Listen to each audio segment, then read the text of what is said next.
जय गौ माता, जय गोपाल।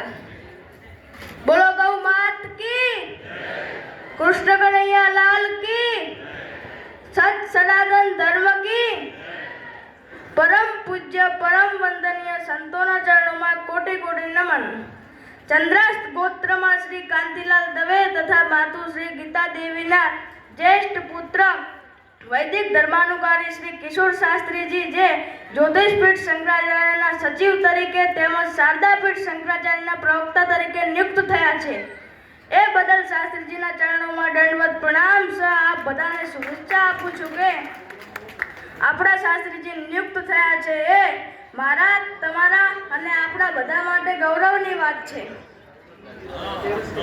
આપણે એમનો શું સત્કાર કરી શકવાના અને હું એમના વિશે શું બોલી શકવાનો, પણ જનની જન તો ભક્તજન કા દાતા કા સુર નહીતર રહેજે વાંજણી મત ગુમાવીશ નૂર। આ દુહાને ખરા અર્થમાં ચરિતાર્થ કરી બતાવ્યો છે અને ફક્ત જસરા ગામ કે બ્રહ્મ સમાજ કે ગુજરાત રાજ્ય નહીં પરંતુ અખંડ ભારતનું ગૌરવ છે।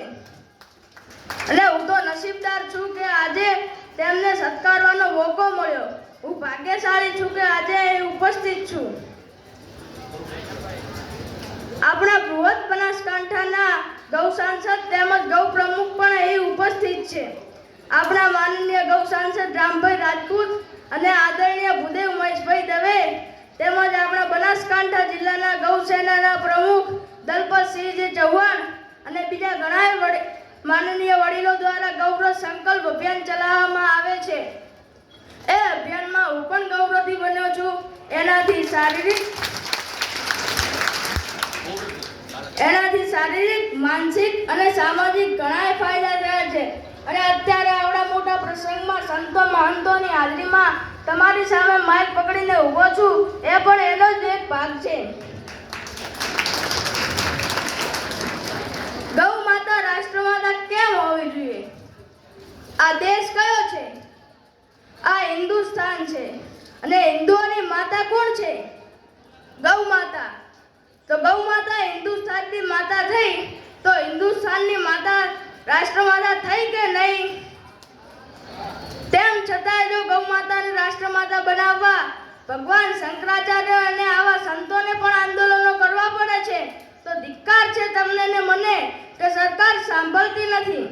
સરકાર કોની છે કોની નથી એના જોડે મારે કોઈ લેવા દેવા નથી। મને ફક્ત એટલી જ ખબર છે કે ગૌ માતાને રાષ્ટ્રમાતા સરકાર જ બનાવી શકે। પૂજ્ય સંતોને દંડવત પ્રણામ કરીને આશીર્વાદ માંગુ છું કે આશીષ આપો તો એવા આપજો જો સરકાર કોઈ પણ હોય જો ગૌ માતાને રાષ્ટ્રમાતા જાહેર કરે તો ઠીક છે, નહીંતર ગૌ માતા માટે હું મારી પોતાની ગૌ સરકાર બનાવી શકું અને ગાયનો અનાદર કરનાર સરકારને હું ધરમૂળમાંથી ઉખાડી શકું। આ મંચ પરથી જાહેરમાં કહું છું, જીતી જજો। શરૂઆત થઈ ચૂકી છે, પાયો નંખાઈ ચૂક્યો છે અને હવે તુફાન આવશે।